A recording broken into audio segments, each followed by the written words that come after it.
Mám kamaráta, čo originál gumová tvár je. Normálne všetko mu povieš, od neho sa odrazí. Vieš, aký je prekrásny? Gumikero Piscos. Vypni mi to ten ventilátor, bo už mi do kuchyne ide taký smrad zvonka. No, dobre. No, čuješ, prišiel som do mesta a hovorím taxikárovi. Dáš to objednať taxík?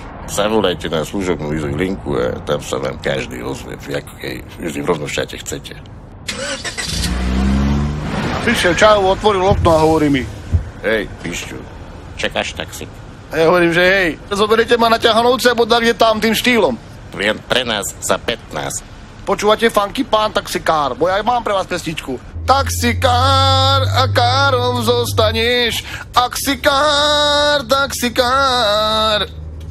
Originál.